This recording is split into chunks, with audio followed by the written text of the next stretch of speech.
નમસ્તે વાલા વિદ્યાર્થી મિત્રો, બંસરી નાયકના આપ સૌને નમસ્કાર. વિદ્યાર્થી મિત્રો, ધોરણ 12 ગુજરાતી વિષયમાં આજે આપણે વ્યાકરણમાં વાક્યના પ્રકારો વિશે શીખીશું. તો વિદ્યાર્થી મિત્રો, વાક્યના પ્રકારો શીખવા પહેલાં વાક્ય એટલે શું એ સમજવું સૌથી વધારે અગત્યનું છે. આપ સૌ જાણો છો કે એક કે વધારે પદો મળીને અને જેનો અર્થ સ્પષ્ટ થાય તેવા શબ્દ સમૂહને આપણે વાક્ય કહીએ છીએ. જ્યાં વિદ્યાર્થી મિત્રો, વાક્ય નાનું હોય કે મોટું હોય, પરંતુ એનો અર્થ જ્યાં સુધી આપણને સ્પષ્ટ થતો નથી ત્યાં સુધી વાક્ય બરાબર કહેવાયું છે કે નથી એ આપણને સમજ પડતી નથી. તો આવા જ વાક્ય ખંડ જે કંઈક હોય છે એને આપણે પદ સમૂહ તરીકે ઓળખીએ છીએ અથવા તો વાક્ય તરીકે પણ એને ઓળખીએ છીએ.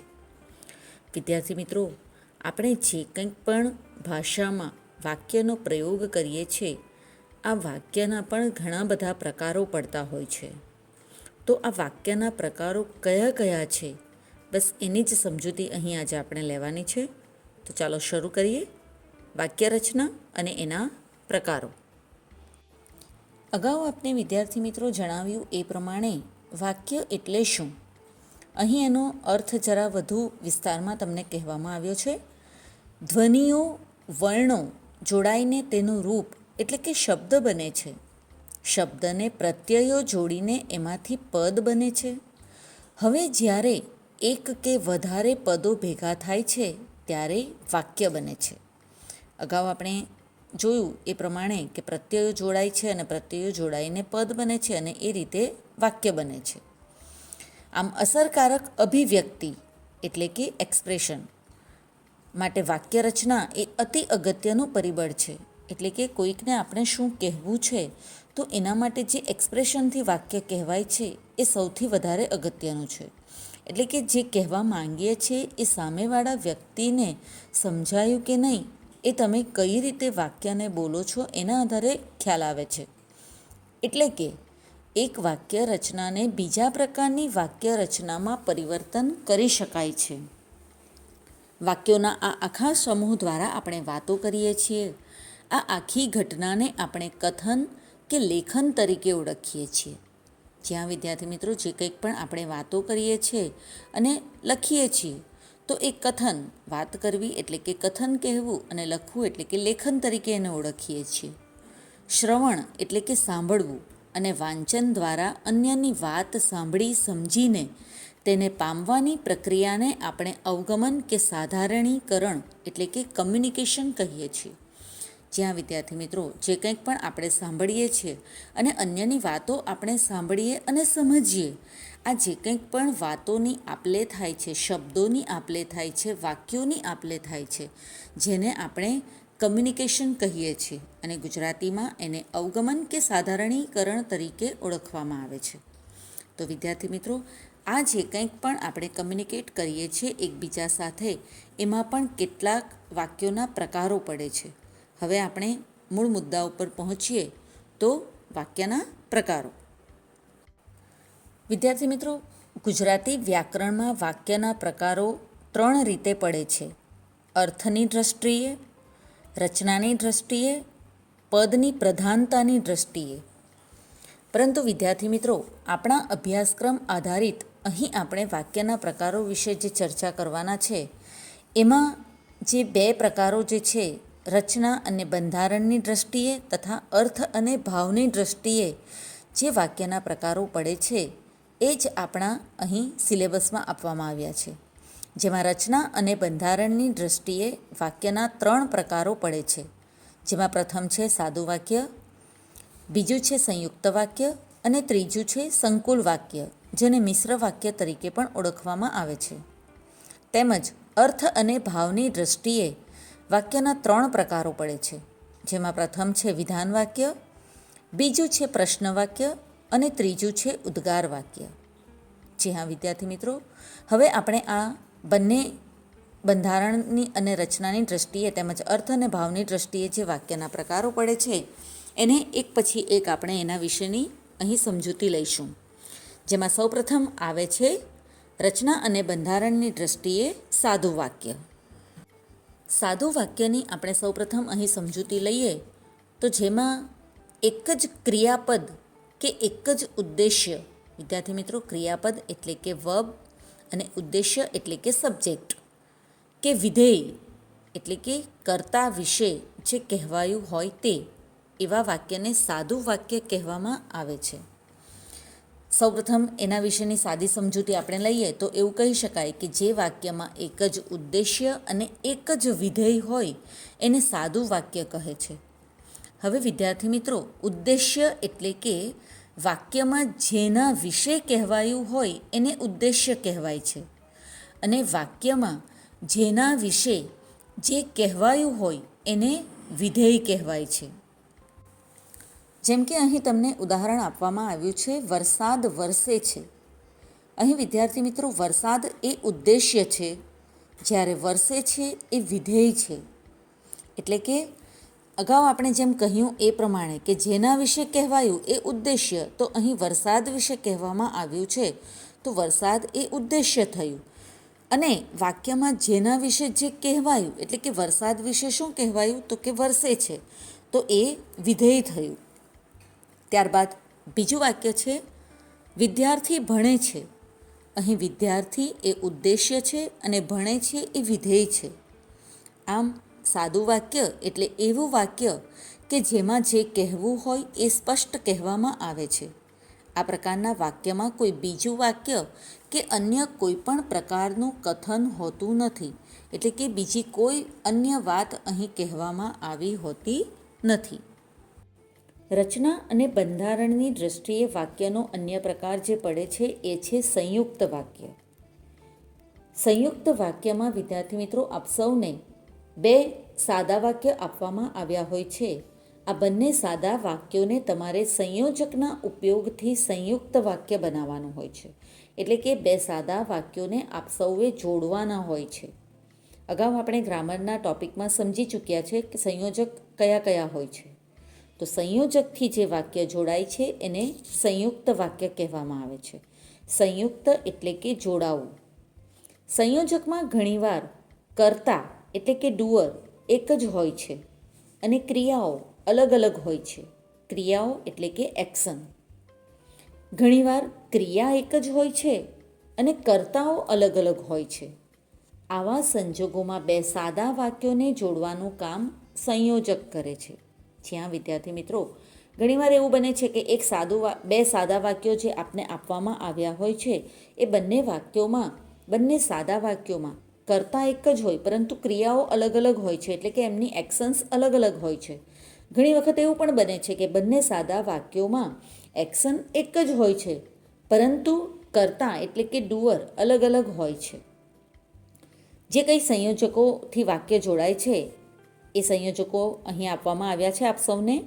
ને, અને, પણ, છતાં, તો પણ, છતાં પણ, કે, અથવા, તેમ છતાં, અથવા તો, કાં તો, એટલે, માટે, તેથી, કેમ કે, કારણ કે.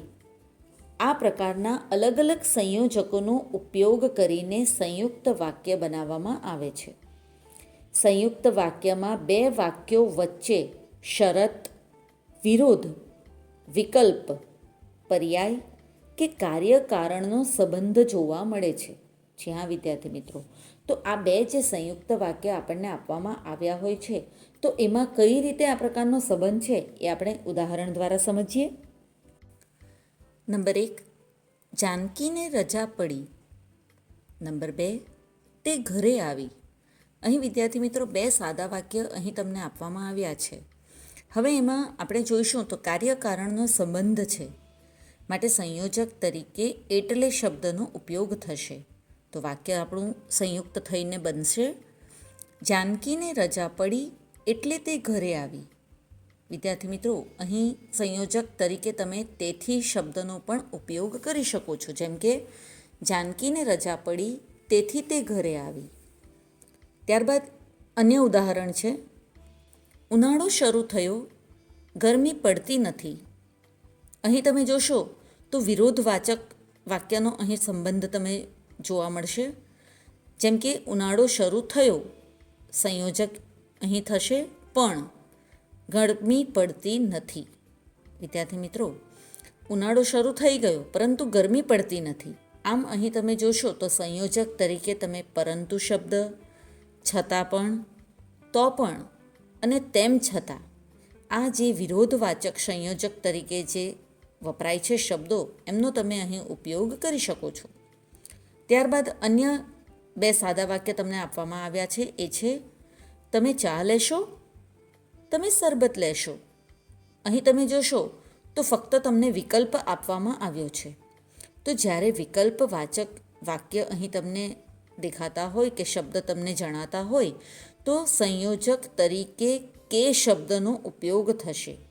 આમ વિદ્યાર્થી મિત્રો, તમારું સંયુક્ત વાક્ય બનશે તમે ચા લેશો કે શરબત. ત્યારબાદ અન્ય બે સાદા વાક્ય છે રામ વનમાં ગયા. નંબર 2, સીતા વનમાં ગયા. અહીં તમે જોશો તો અગાઉ જે આપણે સમજૂતી લીધી એ પ્રમાણે એક્શન એક જ છે, વનમાં જવાની, પરંતુ ડુઅર એટલે કે એ વાક્ય, એ ક્રિયા કરનારા બે અલગ અલગ વ્યક્તિ છે, જેમ કે રામ અને સીતા. તો અહીં કાર્યકરણનો સંબંધ જે છે એમાં સંયોજક તરીકે શબ્દનો ઉપયોગ થશે અને રામ અને સીતા વનમાં ગયા. તો વિદ્યાર્થી મિત્રો, અહીં તમારો સંયુક્ત વાક્ય બનશે રામ અને સીતા વનમાં ગયા. રચના અને બંધારણની દૃષ્ટિએ વાક્યનો ત્રીજો પ્રકાર જે છે એ છે સંકુલ વાક્ય, જેને મિશ્ર વાક્ય તરીકે પણ ઓળખવામાં આવે છે. આ પ્રકારના વાક્યમાં વિદ્યાર્થી મિત્રો નામ પ્રમાણે જ વાક્ય મિશ્ર બને છે, એટલે કે 2 કે 3 વાક્ય જોડાઈને એને સંકુલ વાક્ય, મિશ્ર વાક્ય બનાવવામાં આવે છે, જેને આપણે અંગ્રેજીમાં કોમ્પ્લેક્સ સેન્ટેન્સ તરીકે પણ ઓળખાવી શકીએ. આ પ્રકારના વાક્યમાં એક મુખ્ય વાક્ય હોય છે અને એના પર અન્ય ગૌણ વાક્ય એટલે કે સબસિડરી સેન્ટેન્સ જોડાયેલા હોય છે. તો આ સબસિડરી સેન્ટેન્સ એટલે કે ગૌણ વાક્ય જે હોય છે એમનું કામ છે મેઇન સેન્ટેન્સને એટલે કે મુખ્ય વાક્યને ટેકો આપવાનો હોય છે. વિદ્યાર્થી મિત્રો, સંકુલ વાક્ય કે મિશ્ર વાક્યને જ્યારે જોડવાનું કામ કરવામાં આવે છે ત્યારે સંયોજકો તરીકે બેવડા સંયોજકનો ઉપયોગ થાય છે. આ બેવડા સંયોજકો એટલે કે જેવું તેવું, જ્યારે ત્યારે, જેમ તેમ, જો તો, જ્યાં સુધી ત્યાં સુધી, જે તે, કે વગેરે જેવા બેવડા એટલે કે જોડકા સંયોજકો હોય છે. એનાથી સંકુલ વાક્ય એટલે કે મિશ્ર વાક્ય બનાવવામાં આવે છે. ઉદાહરણ તરીકે નંબર 1, જો મનમાં વિશ્વાસ હોય તો મનુષ્ય જરૂર સફળ થાય છે. વિદ્યાર્થી મિત્રો, જે મેઇન વાક્ય છે સફળ થવાનું, અને એ ક્યારે થશે? જ્યારે મનમાં વિશ્વાસ હશે તો. આમ તમે જોશો તો આ બંને વાક્ય જે છે એમાં સંયોજક તરીકે જો અને તો, આ જોડાજોડ જે છે સંયોજક, એમનો ઉપયોગ થયો છે. નંબર 2 છે રવિ જ્યારે નાટકમાં ભાગ લેતો ત્યારે હંમેશા તે વિજેતા થતો. વિદ્યાર્થી મિત્રો, અહીં તમે સાદું વાક્ય તરીકે જો તમારે અલગ કરવાનું હોય તો પહેલું વાક્ય તમારું બનશે રવિ નાટકમાં ભાગ લેતો. નંબર 2 થશે હંમેશા તે વિજેતા થતો. તો વિદ્યાર્થી મિત્રો, આવી રીતે જ્યારે સાદું વાક્ય તમને અલગ અલગ આપવામાં આવ્યું હોય ત્યારે બેવડા સંયોજક તરીકે મિશ્ર વાક્ય બનશે રવિ જ્યારે નાટકમાં ભાગ લેતો ત્યારે હંમેશા તે વિજેતા થતો. ત્યારબાદ ત્રીજો સેન્ટેન્સમાં તમે જોશો તો અહીં 3 સાદા વાક્ય થશે. પોતાની આવડત કેળવવી, પોતાની ફરજ અદા કરે. નંબર 3, ઉત્તમ માણસ. તો અહીં તમે જોશો તો બેવડા સંયોજક તરીકે જે શબ્દ વપરાશે એનાથી તમારું સંકુલ વાક્ય બનશે જે પોતાની આવડત કેળવીને પોતાની ફરજ અદા કરે તે ઉત્તમ માણસ. આમ વિદ્યાર્થી મિત્રો, આવા બેવડા સંયોજકથી સંકુલ વાક્ય કે મિશ્ર વાક્ય બનાવવાના હોય છે. તમને સાદા વાક્ય આપવામાં આવશે. આ સાદા વાક્યોને તમારે સમજીને કઈ રીતે કયા બેવડા સંયોજકથી એને સંકુલ બનાવવાનું છે એ આપ સૌએ અહીં ધ્યાન રાખવાનું રહેશે. રચના અને બંધારણની દૃષ્ટિએ આપણે વાક્યના 3 પ્રકારો જોઈ ગયા. હવે આપણે જોઈશું અર્થ અને ભાવની દૃષ્ટિએ વાક્યના બીજા કયા 3 પ્રકારો પડે છે. તો વિદ્યાર્થી મિત્રો, અર્થ અને ભાવની દૃષ્ટિએ વાક્યના જે 3 પ્રકારો પડે છે એમાં પ્રથમ જે છે એ છે વિધાન વાક્ય અને નિષેધ વાક્ય. વિધાન વાક્ય એટલે કે સાદું વાક્ય, નિષેધ વાક્ય એટલે કે નકારાત્મક. અને વિધાનને તમે હકારાત્મક વાક્ય તરીકે પણ અથવા તો નિવેદન વાક્ય તરીકે પણ ઓળખી શકો. નંબર 2 છે ઉદ્ગાર વાક્ય અને નંબર 3 છે પ્રશ્ન વાક્ય. વિદ્યાર્થી મિત્રો, અર્થ અને ભાવની દૃષ્ટિએ આપણે પ્રથમ વાક્ય જે અહીં જોઈશું એ છે વિધાન વાક્ય એટલે કે નિવેદન વાક્ય. વાક્યના અહીં જે તમને પ્રકારો આપવામાં આવ્યા છે એમાં પ્રથમ વાક્ય જે વિધાન વાક્યની વાત કહી છે તો એના શબ્દના ઉચ્ચાર પ્રમાણે જ વિધાન એટલે કે કંઈક કહેવું, નિવેદન કરવું. આ પ્રકારના વાક્યના ઉચ્ચારણમાં સૂર એટલે કે ટોન એના બધા જ પદોમાં લગભગ એક સરખો રહે છે. આવા વાક્યો વિધાન વાક્યો કે નિવેદન વાક્ય કહેવાય છે. એટલે કે આવા વાક્યોમાં વિદ્યાર્થી મિત્રો જે કહેવાનું હોય એ સીધે સીધું સ્પષ્ટ કહી દેવામાં આવે છે. એટલે કે એમાં હકારનો ભાવ રહેલો છે. પોઝિટિવ વાક્ય અહીં કહેવામાં આવ્યું છે. જે કંઈક પણ જે કોઈ ઘટના બની હોય, જે કોઈ હકીકત બની હોય એ સ્થિતિનું સીધે સીધું તમને કહી દેવામાં આવે છે. એટલે કે વિધાન વાક્ય જેમાં હકારનો ભાવ રહેલો હોય છે. જેમ કે એક ઉદાહરણ અહીં તમને કહીએ તો એ સત્ય એ જ પરમેશ્વર છે. અહીં આપ સમજી શકો છો કે આ જે વાક્ય કહેવામાં આવ્યું છે એ સીધું જ કીધું છે. બીજું વાક્ય અહીં જે છે એ છે વિદ્યાર્થીઓએ રોજ અભ્યાસ કરવો જોઈએ. આમાં પણ અભ્યાસ કરવાની વાત સીધી જ કહેવામાં આવી છે. નંબર 3 છે સવારનું દૃશ્ય સુંદર હોય છે. અહીં પણ તમે જોશો તો વાક્યને હકાર બનાવ્યું છે. તો આ પ્રકારના વાક્યોમાં જે સીધું કથન કહેવામાં આવ્યું હોય છે એવા વાક્યોને વિધાન વાક્ય કે નિવેદન વાક્ય તરીકે ઓળખવામાં આવે છે. અગાઉ આપણે કહ્યું એ પ્રમાણે વિધાન વાક્યમાં પણ વાક્યના પ્રકારો પડે છે, જેમાં હકાર વાક્ય અને નકાર વાક્ય. અગાઉ તો આપણે જોયું એ પ્રમાણે કે જે હકાર વાક્ય હોય છે એ વાક્ય વિધાન વાક્ય કે હકાર વાક્ય એટલે કે પોઝિટિવ સેન્ટન્સ કહેવાય છે. અને જે વાક્ય નકારવાળું હોય એને નિષેધ વાક્ય એટલે કે નેગેટિવ સેન્ટન્સ, નકાર વાક્ય તરીકે ઓળખવામાં આવે છે. ગુજરાતી ભાષામાં ન, નહીં, નથી આ પ્રકારના શબ્દો સૌથી વધારે વપરાતા નિષેધવાચક શબ્દો છે. એટલે કે નકારવાચક શબ્દો. આપ સૌ જાણો છો કે આ પ્રકારના જે શબ્દો હોય છે ન, નહીં કે નથી એ વાક્યમાં નેગેટિવ જે કંઈક ફિલિંગ્સ હોય એ ઉત્પન્ન કરે છે. જેમ કે તમે અહીં જોશો તો વાતાવરણમાં આજે શાંતિ છે. અહીં છે શબ્દ જે છે એ હકાર વાક્ય બતાવે છે એટલે કે વિધાન વાક્ય છે એમ બતાવે છે. જ્યારે બીજું વાક્ય છે વાતાવરણમાં આજે શાંતિ નથી તો અહીં નકાર વાક્યમાં નિષેધ વાક્ય જે આપણે કહ્યું એમાં નિષેધવાચક શબ્દ તરીકે નથી શબ્દનો ઉપયોગ થયો છે. માટે આવા વાક્યોને નકાર વાક્ય એટલે કે નિષેધ વાક્ય કહેવામાં આવે છે. અર્થ અને ભાવની દૃષ્ટિએ વાક્યનો જે બીજો પ્રકાર પડે છે એ છે ઉદ્ગાર વાક્ય.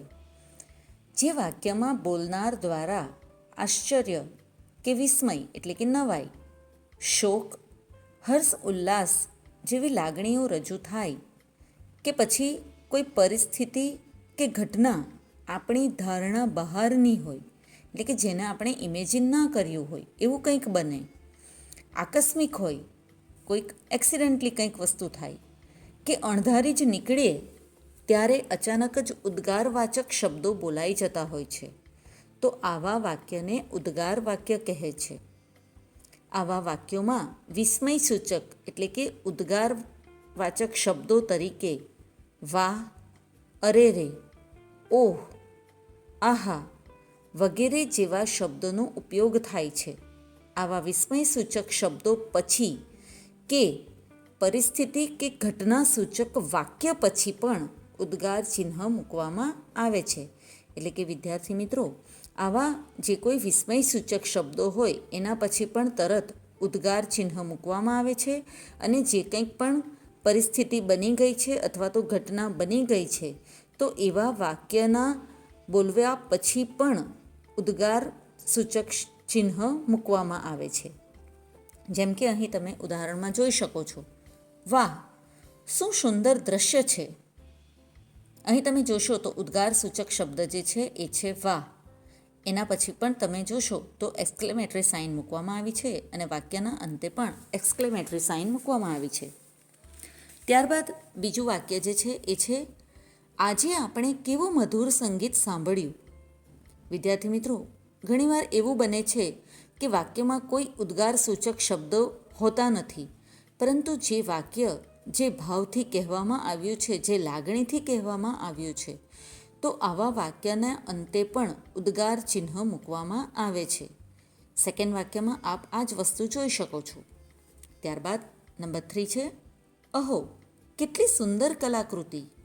અહીં પણ તમે જોશો તો ઉદ્ગાર સૂચક શબ્દ જે છે એ છે અહો, એટલે એના પછી પણ ઉદ્ગાર ચિહ્ન મૂકવામાં આવશે અને વાક્યને અંતે પણ કે જે કલાકૃતિની સુંદરતાની વાત કહી છે તો અંતે પણ ઉદ્ગાર ચિહ્ન મૂકવામાં આવશે. અર્થ અને ભાવની દૃષ્ટિએ વાક્યનો જે અન્ય પ્રકાર પડે છે એ છે પ્રશ્ન વાક્ય, જેને આપ સૌ ઇન્ટરોગેટિવ સેન્ટન્સ તરીકે ઓળખો છો. વિદ્યાર્થી મિત્રો, વાક્યનો અહીં જે પ્રકાર છે પ્રશ્ન વાક્ય, એના શબ્દને આધારે જ આપ સમજી શકો છો કે જે કોઈ પણ વાક્યમાં કોઈ પણ હકીકત વિશે પ્રશ્ન કરવામાં આવ્યો હોય તેને પ્રશ્ન વાક્ય કહેવામાં આવે છે. દાખલા તરીકે અહીં તમે જોશો તો નંબર 1, ભાવિનું પરિણામ શું આવ્યું. અહીં પ્રશ્ન પૂછવામાં આવ્યો છે પરિણામ વિશે. ત્યારબાદ બીજું વાક્ય છે, આ લોકડાઉન ક્યારે પૂર્ણ થશે. અહીં પણ લોકડાઉનના પૂર્ણતાનો પ્રશ્ન પૂછવામાં આવ્યો છે.